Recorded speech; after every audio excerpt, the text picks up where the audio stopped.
Tu as formé un peu. Tu as éduqué un peu. Tu as instruit une génération. Tu as éclairé tes serviteurs, tes servantes. Tu as béni ton peuple. Tu as pourvu aux besoins de ton peuple. Nous ne pouvons pas rester indifférents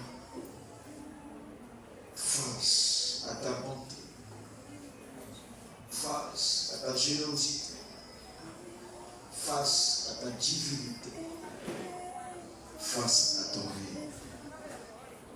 Et ce matin, c'est une joie pour nous, un privilège pour nous, un honneur pour nous de te célébrer, de te glorifier, de témoigner de tes refaits, de tes bienfaits, de ta qualité intrinsèque. Alors Seigneur, merci pour ta présence. En ce moment que tu permets, en ce moment que tu permets. Merci Jésus. Gloire et honneur à ton bénédiction.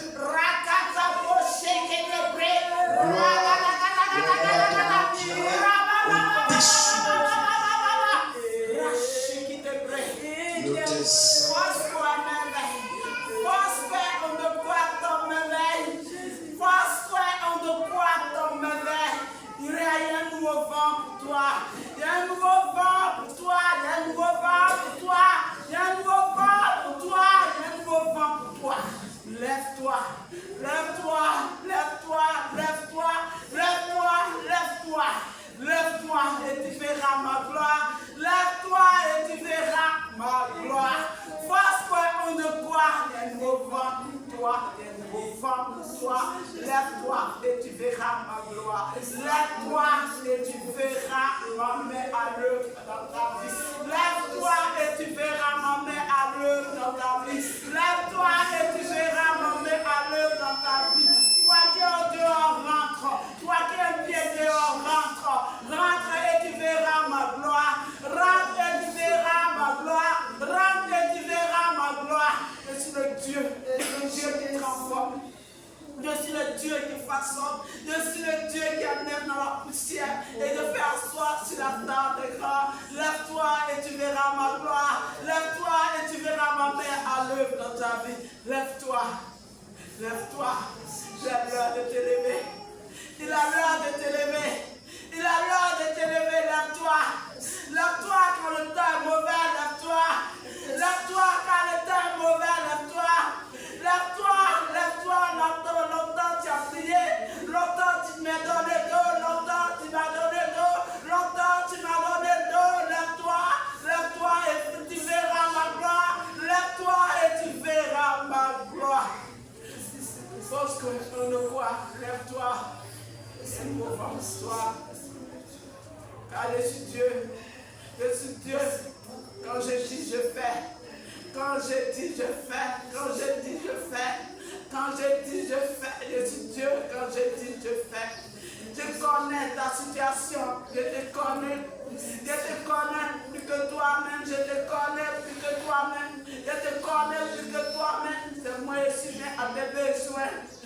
C'est moi qui suis né à tes besoins. Je te connais plus que toi-même. Lève-toi et tu verras ma main à l'œuvre dans ta vie. Merci pour ces paroles de prophétie. Et que ces paroles rentrent dans les oreilles, dans les cœurs.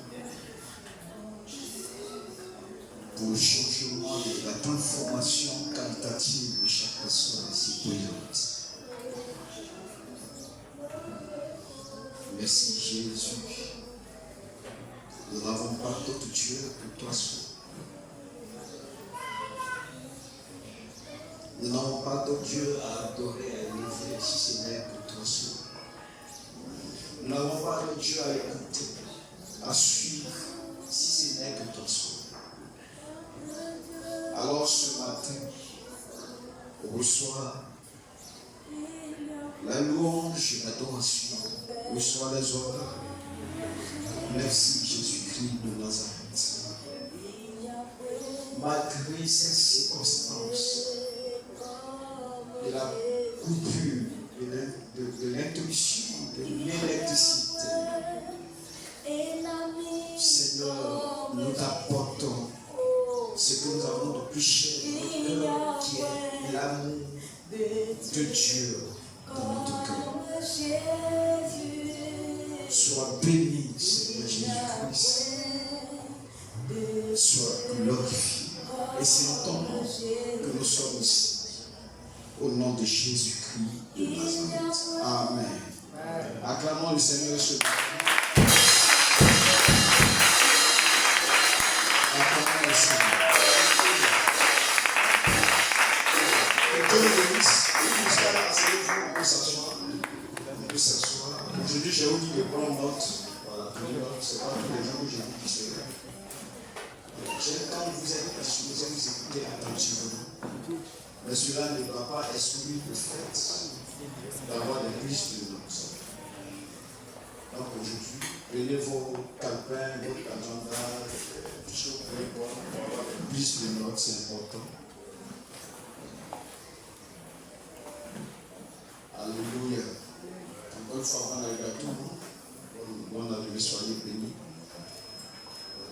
Malgré le fait de l'interruption de l'électricité, nous sommes dans notre culte et nous avons la faveur, la grâce et la bénédiction de Dieu. Alléluia.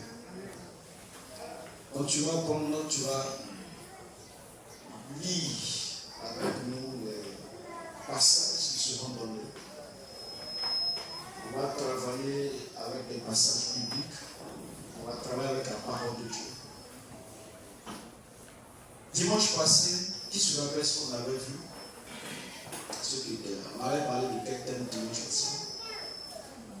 Ou même pour ceux qui ont vu après sur le fait, sur Internet, sur YouTube, de quoi avons-nous parlé le dimanche passé? Qui peut nous rappeler juste le thème le dimanche passé? Oui. Le dimanche dernier, nous avons vu le thème sur le Dieu des silences. Le Dieu des silences. On peut acclamer ici. Dimanche passé, nous avons parlé de Dieu.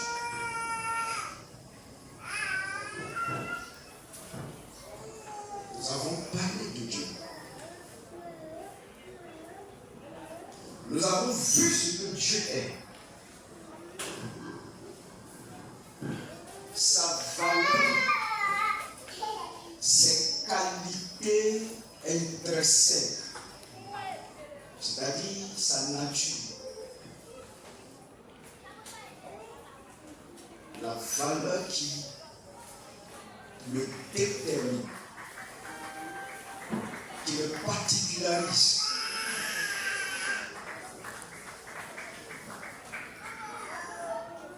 Dieu est mis dans son genre, c'est parce qu'il est le seul à avoir de telle qualité ou de telle valeur ou de telle divinité. Il n'existe pas deux dieux, il n'existe pas trois dieux, il n'existe pas plein de dieux. Il existe un et unique et incomparable et éternel. Dieu.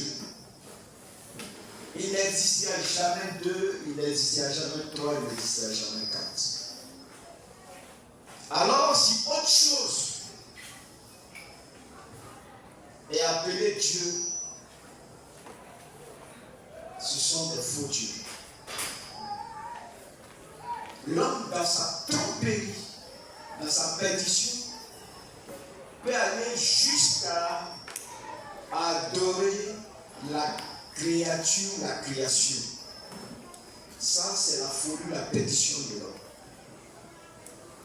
Sinon que Dieu, il est un, il est unique en son genre. Et c'est lui qui a le mérite d'être prié, c'est lui qui a le mérite d'être loué, C'est lui qui a le mérite d'être adoré, c'est lui qui a le mérite d'être glorifié, d'être chanté. Parce que il est le Dieu d'excellence. Nous avons vu un verset d'appui, c'était quoi? Vous pouvez donner? Quel verset on avait vu? Vous avez plus de notes, oui? Non, avant Apocalypse. Voilà. Apocalypse est introduit dans le cul d'excellence. Mais dans le sujet d'excellence, dans le thème, quel est le verset qui nous a conduit dans le thème, par exemple le thème? Oui, Jacques 4. Dans quel verset?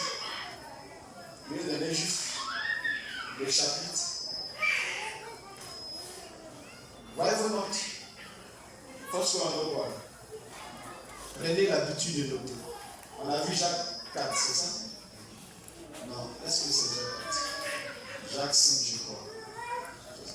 Jacques 4, verset 4 à 8. Jacques 4, verset 4 à 8. Ok. Jacques 4, verset 4 à 8.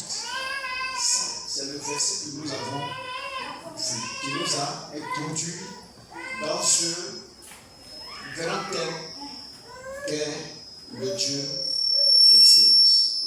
Alléluia. Mais après cela, on a vu quoi? On a vu deux dimensions de Jacques. Voilà. Je ne sais pas celui-là que je cherche. Jacques 4, verset 4 à 8. 4 à 8, effectivement, on a vu celui-là. Et après, c'était Jacques 1. Voilà, Jacques 1, 17. Si vous voulez, 17 à 18. Donc, Jacques 1, verset 17, est celui qui nous a introduit dans le thème. Quelqu'un peut nous le donner ce verset? Ma fille, tu peux nous le donner? Ok. Jacques 1, 17. Juste pour le rappel, pour ceux qui n'étaient pas là dimanche et qui n'ont pas suivi. Parce que si tu n'as pas compris une minute, si tu n'as rien compris, même parce que tu n'étais pas là, tu ne crois pas, c'est pas sûr que tu peux comprendre ce qu'on va trouver ce jour. Donc je prends soin de revenir sur le dimanche passé pour atterrir sur comment on voit ce jour. Ça va nous faire du bien. Alléluia. Oui, Jacques 1. Jacques 1, le verset 17. Voilà. Toute grâce excellente. Toute grâce, excellence. La vie, on dit c'est la grâce. Non? Quand tu fais des choses, la grâce de Dieu, la grâce de Dieu. Donc on doit savoir et comprendre à la réalité ce que c'est que la grâce de Dieu. De qui cela découle, comment est cette grâce. Et si cette grâce est qualifiée ici, c'est parce que la source est ainsi qualifiée, est qualifiée d'elle. Et ce qu'on voit ce matin, on a vu ça la fois passée. Alors Jacques, le chapitre 1, verset 17 dit quoi? Toute grâce excellente. Toute grâce excellence. Et tout don parfait. Et tout don parfait. Descend d'en haut. Voilà, vous voyez. Descend d'en haut. Du Père des Lumières. Du Père des Lumières. On parle de qui? On parle de la divinité suprême, on parle de Dieu. Le Dieu que nous avons, le Dieu que nous avons, est un Dieu dont découle toute grâce excellence ou tout don parfait. Vous devez comprendre que quand on parle de tout don parfait, c'est la même chose, on parle de tout don excellent. Parce que ce qui est excellent relève de la perfection et non de l'imperfection. Pour dire, s'il peut venir d'une entité quelque chose qui est excellente, s'il peut venir d'une entité quelque chose qui est parfaite, c'est que l'entité elle-même, elle est excellente, elle est parfaite. D'où Dieu est un Dieu d'excellence. Chez lequel il n'y a ni de changement, ni ombre de variation. Il nous a engendrés selon sa volonté, par la parole de vérité, afin que nous soyons en quelque sorte les prémices de ses créatures. Ce verset est très important, c'est le verset du jugement. Tu peux t'asseoir. Quand on dit Dieu nous a engendrés, vous voyez non? Nous venons de Dieu. Dieu nous a engendrés, vous voyez. Il nous a fait naître. Nous sommes le produit de Dieu. Si nous sommes véritablement de Dieu, si nous venons de Dieu, si nous avons pour Dieu le Père, et qu'il y a une connexion qui nous lie à Dieu, il y a une relation.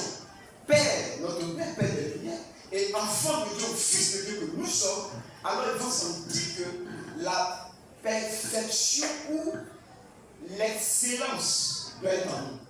Ça doit pouvoir nous caractériser. Ce que Dieu engendre, ce qui provient de Dieu, doit être excellent. Vous comprenez? Alléluia. C'est très important. Il nous a engendrés. La qualité que Dieu a, c'est ce que nous pouvons manifester. L'excellence que Dieu est, c'est ce que nous devons pouvoir manifester. Sinon, nous ne sommes pas de Dieu. Ça peut prendre le temps que ça va prendre, mais tu dois y arriver. À l'excellence. Donc on a vu le Dieu d'excellence. Pourquoi dit-on qu'il est excellent? Parce qu'en lui c'est la perfection. Il n'y a pas d'imperfection. On a vu le dimanche passé. En lui c'est la sainteté. Dans Jean 4, là on a parlé de la vérité, on a parlé de tout ça. Donc il y a des choses qui ne combattent pas avec Dieu. Ça ne peut pas fonctionner avec Dieu. Par conséquent, ça ne peut pas fonctionner avec nous. Dieu c'est la perfection, Dieu c'est la sainteté. On ne peut pas d'excellence et puis exclure la sanctification, la sainteté. C'est pas possible. Sinon, c'est pas avoir l'excellence. Il y a un résultat. Il y a quelque chose que Dieu veut voir en nous, qui est la preuve que nous sommes ses enfants. C'est l'excellence. Quand on parle de l'excellence, on parle aussi de fuir le péché, de fuir la liberté, de fuir la fornication, de fuir le mensonge. D'avoir l'identité de Dieu, c'est qui il est, ce qui fait de lui qu'il est excellent. Il t'est arrivé de manger une nourriture et tu la nourriture, elle est excellente. Pourquoi? Parce qu'elle a une qualité, une bonne qualité. Quand on parle d'excellence, c'est la chose en fait des qualités requises. La qualité demandée. Dans cette chose, il n'y a pas de perfection. Donc on dit c'est excellent. On parle de Dieu excellent, Dieu de bonté, Dieu de générosité, Dieu d'amour. Toutes ces qualités-là sont de Dieu. Est-ce que nous manifestons l'amour pour le péché? Si nous ne faisons pas, nous ne sommes pas croisés. Alléluia.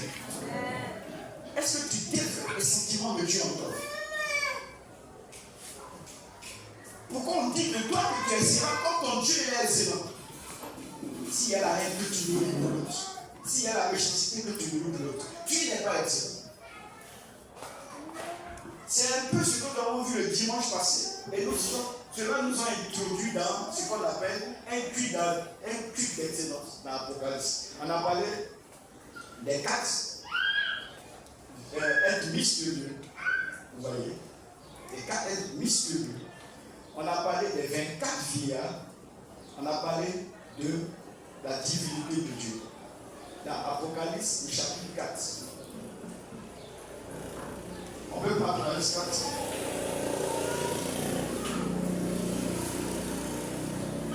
Apocalypse 4. La révélation a été accordée à Jean de voir ces choses. L'excellence de Dieu. Parce que Dieu, ce qui nous loue au Seigneur, c'est le culte. C'est son adoration. Tu ne peux pas être enfant de Dieu qui n'adore pas Dieu. Tu ne peux pas être enfant de Dieu qui ne loue pas le Seigneur. Tu ne peux pas être enfant de Dieu et puis tu n'aimes pas Dieu. Le culte est une preuve de ton amour pour Dieu. Vous voyez, dans l'Apocalypse, quand vous voyez tout le verset, j'ai envie de prendre dans le portable à cause du défaut de précision. Donc, excusez-moi, je vais prendre. J'étais dans la Bible, mais c'est un peu fou. Donc, je prends Apocalypse. Je aussi prendre dans l'autre Bible. Le chapitre 4. Ça, c'est juste un rappel sur la Bible dimanche passé. La cassette, non pas une cassette. Le film est sur YouTube. Et sur le Face, vous pouvez aller le voir. Pour bien vous imprégner. Et vous enrichir des connaissances de Dieu.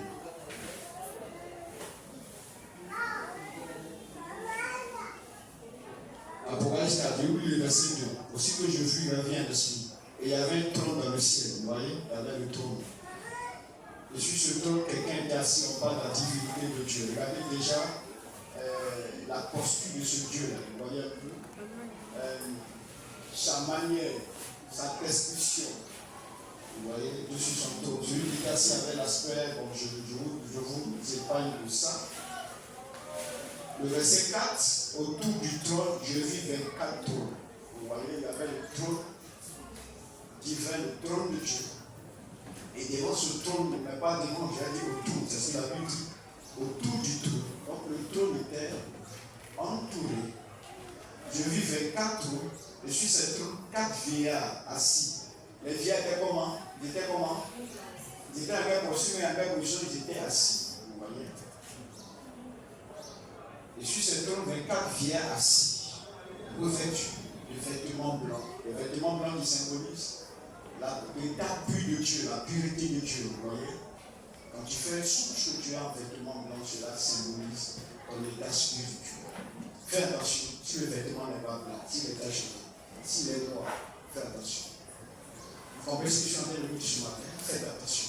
Donc, cela symbolise, alors reflète leur état de sainteté. C'est pour ça que ce matin, on parle d'excellence. Revêtus de vêtements blancs, et sur leur tête quoi? Des couronnes d'or.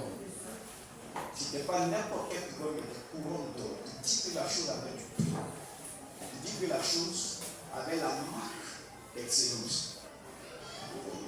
Du trône. Bon, on vous épargne un peu ça.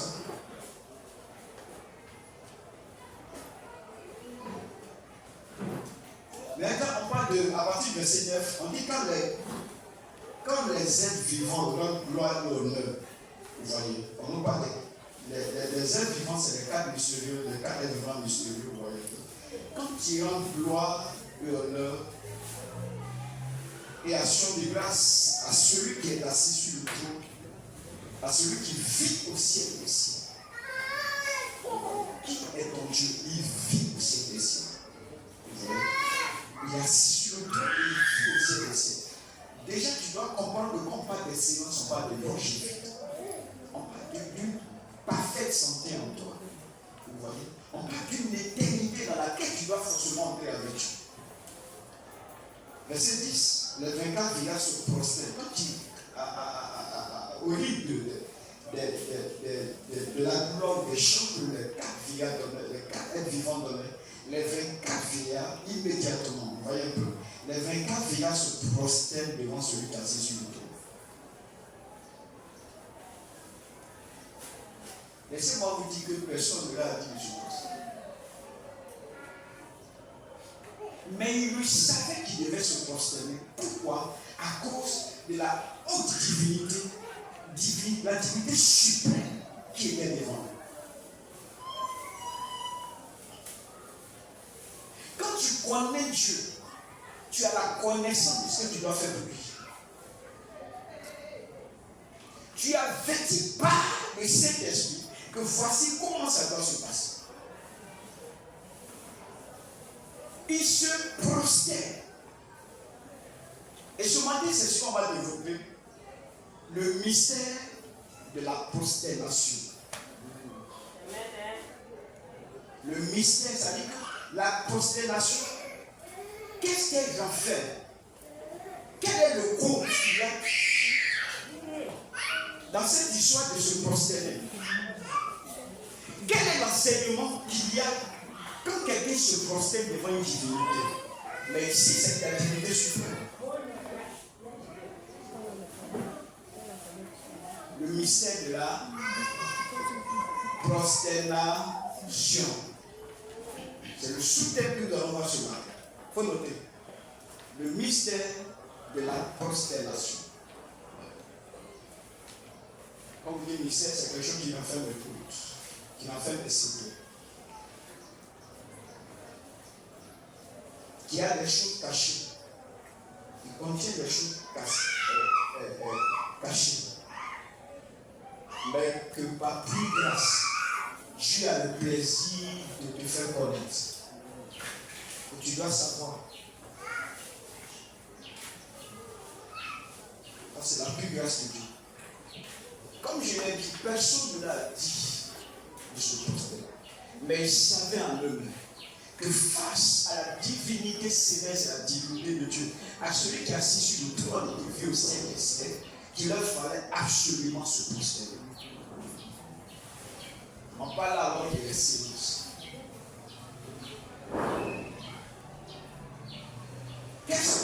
qui se prospère. Je vais te le démontrer tout à l'heure, mais je veux que tu comprennes aussi les mots. Se prospérer, c'est s'agenouiller si vous voulez, mais c'est se jeter